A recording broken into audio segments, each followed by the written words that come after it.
Morning sir. Good morning, good morning. এবার তোরা সবাই বসে পড়। কালু, তুই যে আমার সামনে কালকে সাইকেল চালিয়ে চলে গেলি, তাহারে আমাকে দেখে সাইকেল থেকে নামলি না কেন? স্যার, ওটা একটা সাইকেল, কোনো কার কিংবা বাইক না। আমি আপনাকে দেখে যদি সাইকেল থেকে নামতাম তাহলে আবার পুনরায় পেডেল মারতে মারতে মেহনত করে সাইকেলটাকে রানিং করতে হতো। স্যার, এর আগে আমি আপনাকে দেখে বেশ কয়েকবার সাইকেল থেকে নেমেছি। কই, তখন আপনার বিবেকে বাঁধেনি? ছেলেটা যখন আমাকে দেখে সাইকেল থেকে নামলো, তাহলে যাই ছেলেটার সাইকেলের পেছনে ঠেলা মেরে একটু রান করে দেই। স্যার, আপনি সেই আগের জামানায় পড়ে থাকেন, যত সব। তোমরা কখনো কারোর সঙ্গে মুখের ভাষা খারাপ করে কথা বলবে না, সব সময় ভদ্র ভাষায় কথা বলবে, বুঝতে পারলে? এবার আমরা পড়ায় ফিরে আসি। কালু, তুই বলতো রামায়ণ কে লিখেছিলেন? স্যার, রামায়ণ লিখেছিলেন চুলমিকি। এটা আবার কোন ধরনের উত্তর? স্যার, আপনিই তো বললেন ভদ্র ভাষায় কথা বলতে, তাই তো আমি ভদ্র ভাষায় উত্তর দিলাম। নে, এবার বলতো আমের ইংরেজি ম্যাঙ্গো হলো কেন? স্যার, আমি যতদূর জানি, একটা গাছ থেকে যখনই আম পড়ে মানুষ সঙ্গে সঙ্গে দৌড় দিয়ে আম কুড়াতে যায়, তাই তো আমের ইংরেজি ম্যাঙ্গো। কালু, তুই তো পড়াশোনায় অনেক পিছিয়ে। তাহারে তোর মেয়ে পছন্দ হচ্ছে না বলে শেষে তোর থেকে বেশি বয়সের আবার তোর থেকে বেশি লম্বা মেয়েকে বিয়ে করলি? স্যার, আসলে আমি আমার থেকেও বেশি লম্বা মেয়েকেই খুঁজছিলাম, আর সেই জন্যই তো আমার বিয়ে করতে দেরি হয়ে গেল। সে কি রে, কেন? শোনেন স্যার, আমি আগে থেকেই জানি বিয়ের কয়েকদিন পর বউ স্বামীর সঙ্গে উঁচু গলায় কথা বলবে। তবে আমার বউ আমার সাথে যতই উঁচু গলায় কথা বলুক, অন্তত মাথা নিচু করে আমার সাথে কথা বলবে। এবার বল, গাড়ি চালানোর সঠিক নিয়ম কি? স্যার, গাড়ি চালাতে গিয়ে যদি কোনো বাচ্চা চলতি গাড়ির সামনে চলে আসে, তাহলে প্রথমে চেষ্টা করতে হয় গাড়ি থামানোর। কিন্তু যদি তা সম্ভব না হয়, তাহলে বাচ্চার পেছন দিক দিয়ে বেরিয়ে যেতে হয়, কারণ বাচ্চারা সাধারণত সামনের দিকে দৌড়ায়। ঠিক একইভাবে গাড়ির সামনে যদি কোনো বয়স্ক লোক এসে যায়, তাহলে গাড়িটার সামনের দিক দিয়ে বেরিয়ে যেতে হয়, কারণ বয়স্ক লোকরা সাধারণত ভয়ে পিছনে যায়। যদি কোনো যুবক গাড়ির সামনে আসতে দেখি, তাহলে গাড়ির গতি কমিয়ে সোজাসুজি বেরিয়ে যেতে হয়, কারণ যুবক জীবনের ভয়ে লাভ মেরে সরে যাবেন। কিন্তু স্যার, উপরওয়ালা না করুক, কোনো মহিলা কারো গাড়ির সামনে আসেন, তাহলে যে কোনো পরিস্থিতিতে গাড়ি থামানোর একান্ত দরকার, কারণ মহিলা মানুষ প্রথমে সামনের দিকে দৌড়ে যাবে, তারপর চিৎকার চেঁচামেচি করে হুট করে পেছনের দিকে যেতে চাইবে, আর শেষে যখন কোনো কিছু বুঝতে পারবে না, তখন দুই কানে হাত রেখে রাস্তার মাঝখানে খুঁটির মতো দাঁড়িয়ে থাকবে। ফেলু, তুই দাঁড়া তো। Yes sir. ফেলু, এইভাবে বিশ্রী চুলের কাটিং করেছিস কেন? স্যার, সিরি হোক আর বেস্ত্রি হোক, এটা আমার চুল। এই ডিজাইনটা করতে গিয়ে আমার 300 টাকা খরচ হয়েছে। আমাকে বিশ্রী বলার আগে আপনারটা ভাবুন। আপনার মাথাটা তো একটা ফুটবল মাঠ, বাত করতে হয়। আমি বুঝে গেছি, তোরাই মাস্টার, আমি ছাত্র। নে, তুই বলতো দুঃখ কাকে বলে? স্যার, যখন কেউ ফোনটাকে রাত্রে চার্জে দিয়ে ঘুমায়, কিন্তু সকালে উঠেই দেখে রাত্রে সুইচ দিতে ভুলে গেছে, তখন সেটাকে দুঃখ বলে। তা বাবা ফেলু, পড়াশোনা বাদ দিয়ে কাল যেন কোথায় যেতে দেখলাম, তা কোথায় গিয়েছিলিস শুনি? স্যার, সত্যি কথা বলতে গতকাল আমি বান্ধবীকে নিয়ে পার্কে ঘুরতে গিয়েছিলাম। বলিস কি রে? তারপর আমি আর আমার বান্ধবী একটা ঝোপের আড়ালে বসে গল্প করছিলাম। আমাদেরকে এই মতো অবস্থায় দেখে একজন বৃদ্ধ লোক বলল, এটাই কি আমাদের সংস্কৃতি?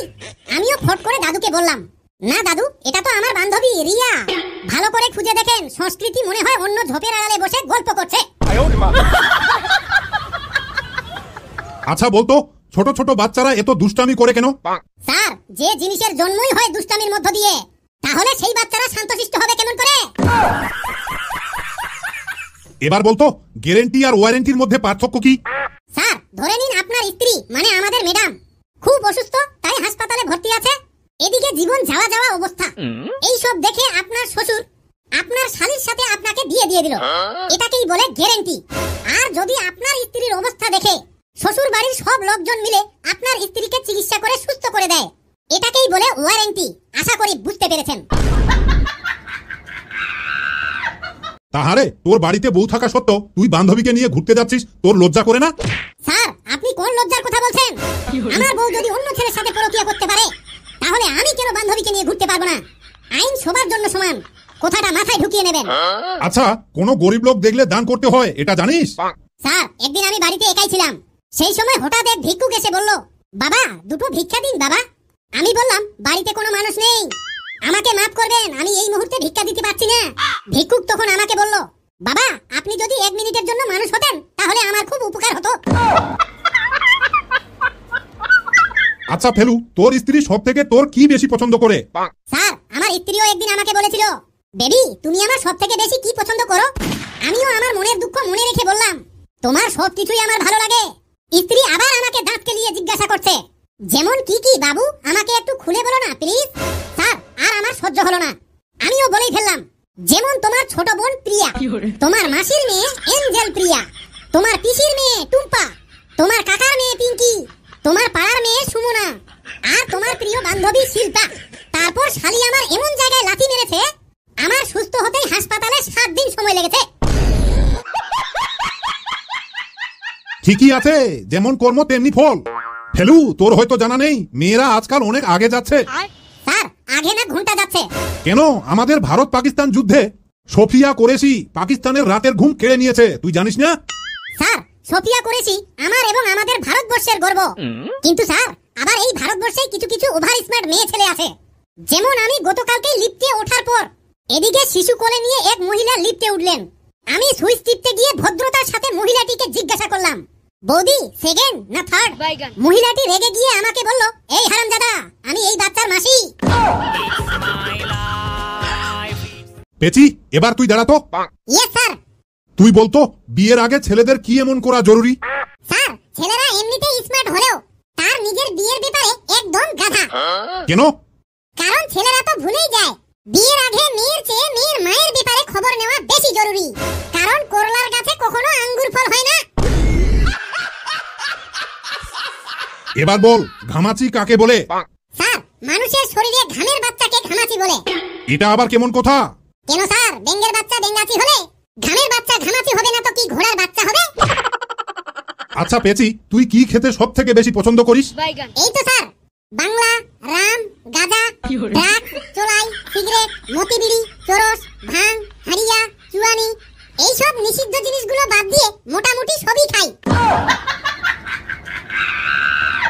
বাবা হাবলু, এবার তুই দাঁড়াতো। স্যার আমার কদিন ধরে খুব গলা ব্যথা, তাই ডাক্তার আমাকে কথা বলতে বারণ করেছে। তুই বসে থাক বাবা, তোর সঙ্গে বেশি কথা বলে আমার জীবনের রিস্ক নিতে চাই না। বাবা ফটকে, এবার তুই দাঁড়াতো। Yes sir. তুই বলতো বিয়ের পর ছেলেদের জীবন কেমন হয়? স্যার আমার মতো হয়। মানে? স্যার আমি যখন বিয়ের আগে ফোনে কথা বলতাম, তখন আমার স্ত্রী কোকিল পাখির থেকেও মিষ্টি গলায় আমার সাথে কথা বলতো, আর আমি যা যা বলতাম সব অক্ষরে অক্ষরে পালন করত। যেমন আমি বলেছিলাম, আমি কিন্তু আমার বাবা মাকে খুব ভালোবাসি, তোমাকে বিয়ে করার পর তুমিও আমার বাবা মাকে ভালোবাসবে। শালি তখন বলেছিল, সে কি আর বলতে হবে আমার জান, আমি তোমার বাবা মাকে এত ভালোবাসবো দেখবে ছেলের থেকে ছেলের বৌমাকে বেশি পছন্দ করবে। তারপর বলেছিলাম, বিয়ের পরে তোমার হাতে কিন্তু কোনো মোবাইল ফোন দেব না। শালি তখন বলেছিল, জানু তুমি হয়তো জানো না, তোমাকে পেলে আমি আর কিচ্ছু চাই না, মোবাইল ফোন তো দূরের কথা। তারপর বলেছিলাম, আমাদের বাড়িতে বউ হয়ে আসলে তোমাকে কাজের সময় কাজ আর ফাঁকা সময়ে বিশ্রাম করতে হবে। তখন শালি বলেছিল, জান আমি কাজ করতে খুব পছন্দ করি, তুমি দেখবে তোমার বাড়িতে বউ হয়ে যাওয়ার পর আমার কাজ দেখে সবাই আমাকে 100-এ 100 নাম্বার দেবে।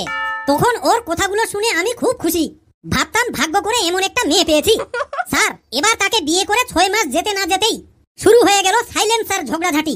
ফটকে, সাইলেন্সার ঝগড়াঝাটি আবার কি? কেন স্যার, আমাদের স্বামী স্ত্রীর ঘরের মধ্যে ইশারায় যেই কথাগুলো নিয়ে যুদ্ধ করি যাতে বাড়ির লোক জানতে না পারে আমরা ঝগড়া করছি, ওটাকেই তো সাইলেন্সার ঝগড়া বলে। ও আচ্ছা, তারপর? তারপর ওর আমার কাছ থেকে মোবাইল নেওয়ার বায়না শুরু। আমি ওকে বুঝিয়ে বলছি, আরে বিয়ের আগেই বলেছিলাম তোমাকে কোনো মোবাইল ফোন দেব না, তখন তো তুই নিজেই বলেছিলিস, জান তোমাকে পেলে আমার আর কিচ্ছু চাই না, মোবাইল তো দূরের কথা। এখন বিয়ের 6টা মাস যেতে না যেতেই সব ভুলে গেলি। কিন্তু স্যার আমার এই সব কথায় কান না দিয়ে শুধু একটাই কথা বারবার বলতেই থাকে, আমি কিচ্ছু শুনতে চাই না, আমার মোবাইল চাই। এইভাবে রাগ করে আমাদের স্বামী স্ত্রীর 2-3 দিন কেটে যাওয়ার পর আমার স্ত্রী রেগে বেলুন হয়ে বাপের বাড়ি চলে গেল। কয়েকদিন কেটে যাওয়ার পর আমি যখন শ্বশুর বাড়িতে আমার স্ত্রীকে আনতে গেলাম, গিয়েই দেখি অবাক কাণ্ড, আমার স্ত্রীর হাতে বড় একটা টাচ মোবাইল। খোঁজ খবর নিয়ে শুনলাম শ্বশুর বাবা নাকি কিনে দিয়েছে। আমি আর রাগ গোসা না করে বউকে নিয়ে বাড়ি চলে আসলাম। রাস্তায় আস্তে আস্তে মনে মনে ভাবলাম, মোবাইলটা নিয়েছে যখন আর কি করা যাবে, বলতে গেলেই তো আবার ঝগড়া, থাক আর কিচ্ছু বলবো না, এবার সুখে শান্তিতে সংসার করব। স্যার এবার বউকে বাড়ি নিয়ে এসে কদিন যেতে না যেতেই শাশুড়ি বৌমার মধ্যে কাজকর্ম নিয়ে ফাটাফাটি ঝগড়া। ঝগড়ার তালে তালে আমার স্ত্রী আমাকে ঘরে ডেকে এনে বারবার শুধু একটাই কথা, তুমি আমাকে খাওয়াতে পারবে কিনা বলো। আমি ওকে একটু বুঝাতে গিয়ে বললাম, তুমি একটু শান্ত হও, দেখবে 2-3 দিন পর এমনিতেই ঠিক হয়ে যাবে। কিন্তু স্যার আসল কথা হচ্ছে আমার স্ত্রীর মাথায় আছে শয়তানি বুদ্ধি, সে কি আর বোঝে? আবারও মাথা নিচু করে বলে তুমি আমাকে খাওয়াতে পারবে কিনা বলো। স্যার তার মানে আমার স্ত্রী বলতে চাইছে আমরা দুইজন আলাদা খাবো। কি আর করা যাবে, মনের দুঃখ মনে রেখে আবার আলাদা হয়ে গেলাম। এখন স্ত্রী আমার কোন রকমের রান্না বান্না সেরে খালি ঘুম আর মোবাইল টিপাটিপি করে। আমি একটু কিছু বললেই আমার উপরে সাপের মতো ফোনা তুলে ফসফস করে। এখন দিনে একবার হলো আমাকে ধমক দিয়ে বলে আমার সাথে বেশি লাগতে এসো না, না হলে তোমার নামে থানায় গিয়ে এমন কেস লিখবো সারা জীবন জেলখানায় পচে মরবে। স্যার এখন আমি কি করব ভেবেই পাচ্ছি না। আমার স্ত্রীকে নিয়ে টেনশন করতে করতে হালকা বয়সে দুই একটা করে চুলো পাকতে শুরু করেছে। স্যার আমি খুব চাপে আছি, আমার জন্য একটু দোয়া আশীর্বাদ করবেন। ফটকে, আমি তোর কথাগুলো শুনে বুঝতে পারছি তুই খুব অশান্তিতে আছিস। চিন্তা করিস না, আমি একদিন তোর বাড়িতে গিয়ে তোর বউকে বুঝিয়ে বলে আসবো, দেখবি সব ঠিক হয়ে যাবে। আজকের মনে তোদের ছুটি, আমি এখন আসলাম।